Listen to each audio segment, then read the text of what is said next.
Hello, I'm Luke, and welcome to another episode of the Vision of Victory podcast, where we discuss practical ways to turn your dreams into reality. Last week, we talked on the topic of finding freedom. We acknowledged the reality that we often have a tendency to stay stuck in old patterns, ways of thinking, habits, ways of living that no longer serve us, and maybe they were relevant or appropriate at some season of our life, but we realize that we need to transition out of whatever that is, that pattern, that habit, out of that way of living and into a way that reflects our current season where we currently are.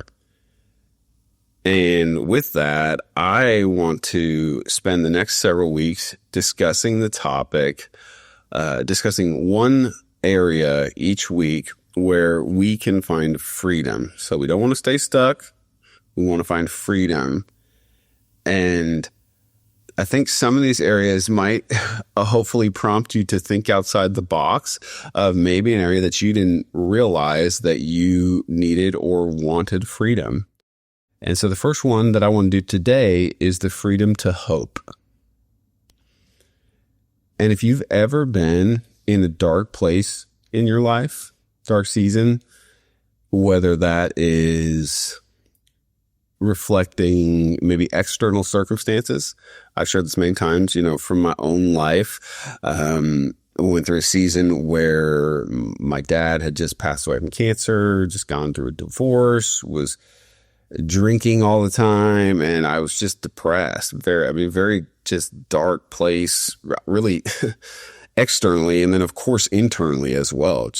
A mess. And if you've ever been in a place like that, hope can be hard to find. It can seem distant to say the least. And again, I just want to hang out on this for just a second, just because the dark season doesn't have to be due to a bunch of external circumstances. There's been other times in my own life where I have found myself just emotionally blah. Again, maybe some, low grade or kind of maybe even mid-grade depression of just kind of like apathy. And that can be tough in its own right, because maybe externally things look like they're good, or maybe they are good.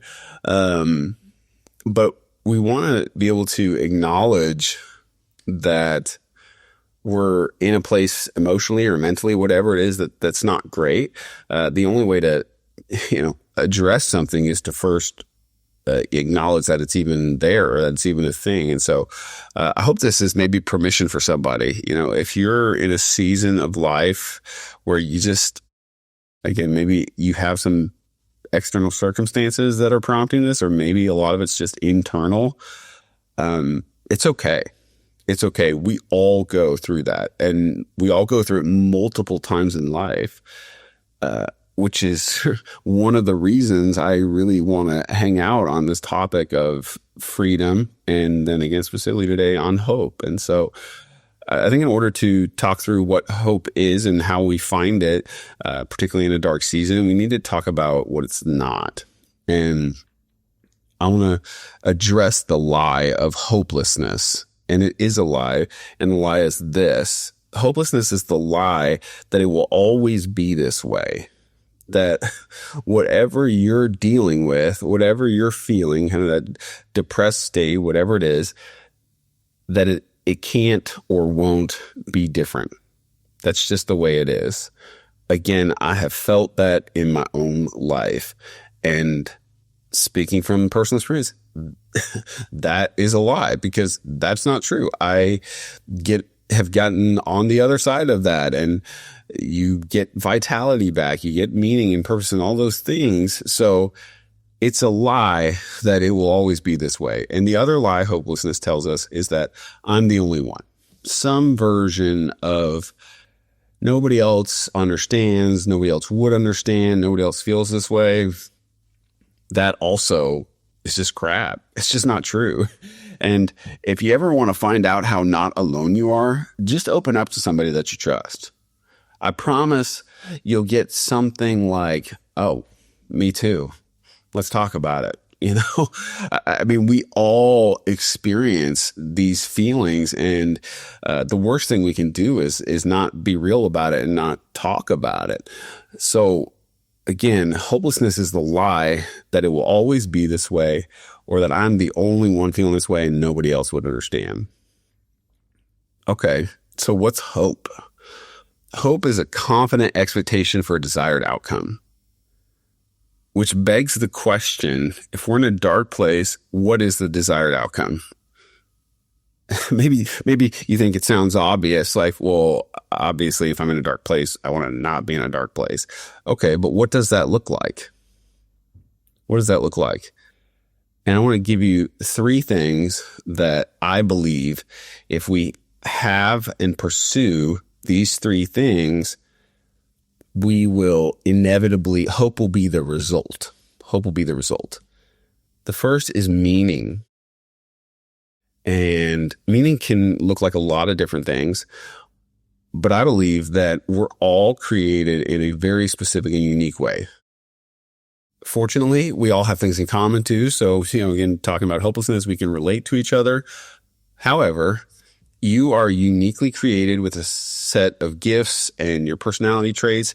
And I believe that you are in whatever space you're in. So whatever, geography, and in this point in time for a reason that is directly tied to who you are as a person. And I think that we derive meaning from life when we express who we are in a positive way that contributes to others. It can be something very simple. Maybe you are a generous person, and just doing something generous for other people can give you meaning. In fact, I think that's one of the primary ways that we get meaning out of life. And I'm certainly not the first person to talk about this, but I've had to learn this in my own life. If you're ever feeling down on yourself, or again, depressed, whatever it is, go do something for someone else. Go say something, call somebody, text somebody, and be a light to somebody else.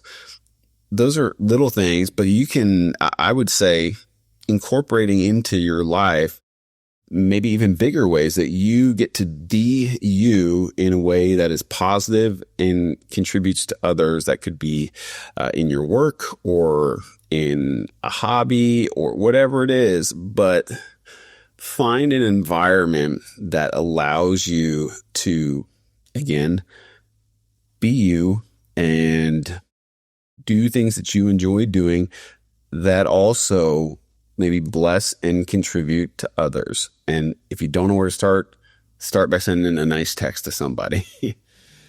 The next one, so we got meaning, contentment, and connection. So we got meaning, and on contentment, this is an interesting one. And if I'm honest, I'm just on this journey. This is not somewhere I have arrived. And candidly, I don't know that you ever arrive on this side of life. I definitely know people that are further along than me, and people that are further behind than me.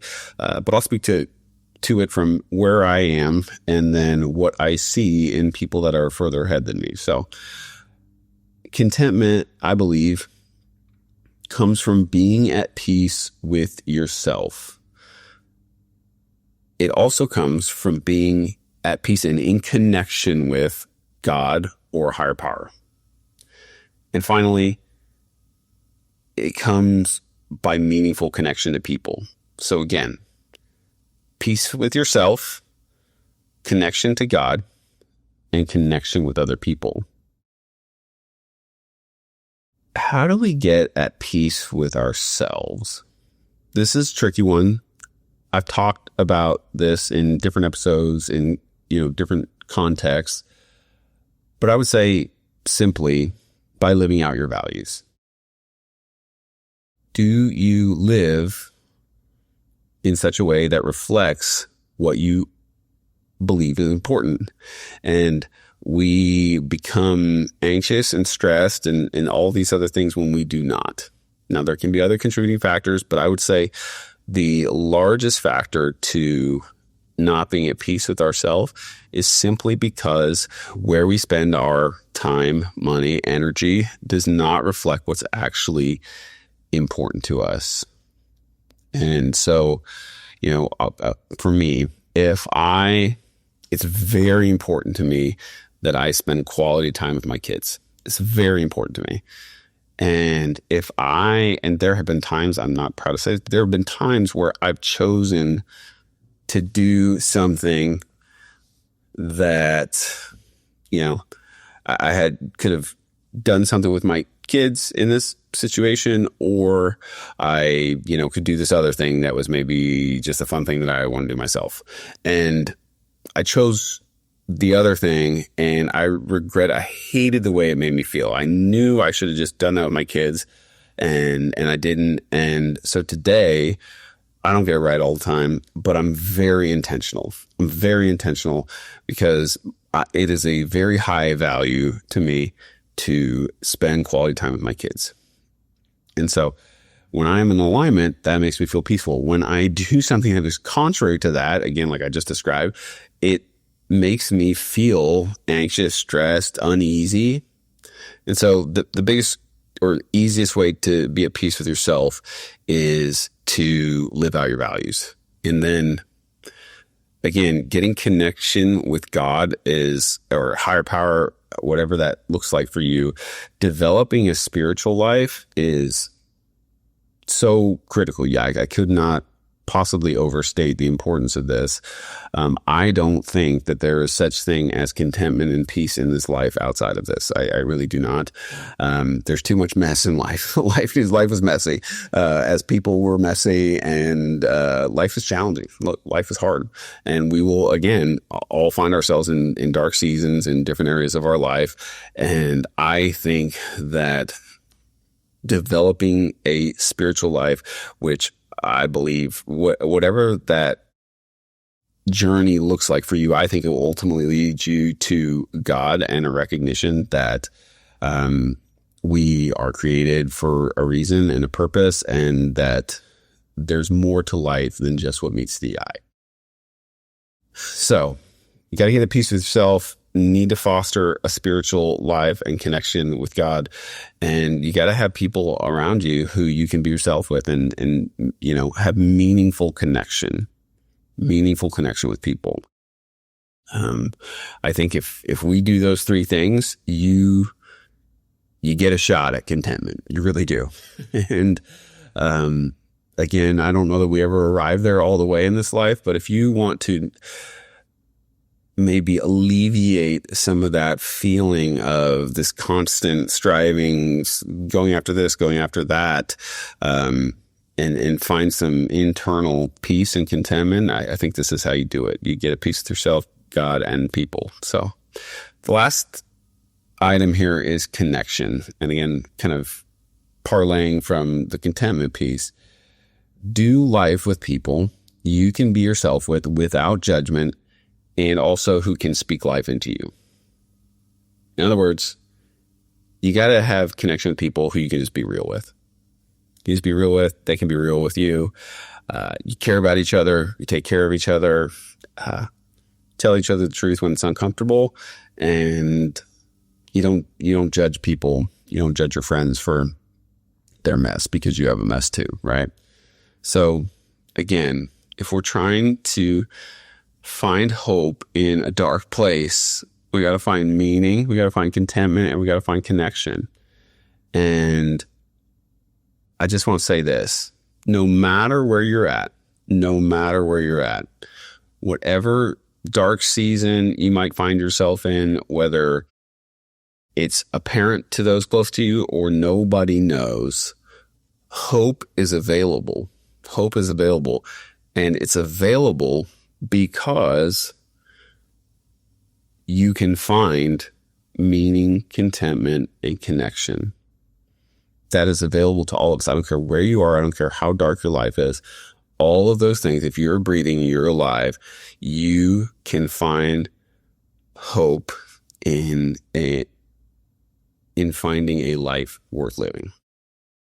Take a small step today, whatever that is. Send that text to reach out to somebody, do something kind for somebody else, get outside of yourself, foster some connections. And then, again, when it comes to contentment, live out your values. So if there's something in your life that has been eating at you and it's stealing your peace, try and go a day and just get rid of it. Get rid of it. Take a small step. If this was helpful, share it with somebody, like, subscribe. I'll see you next week.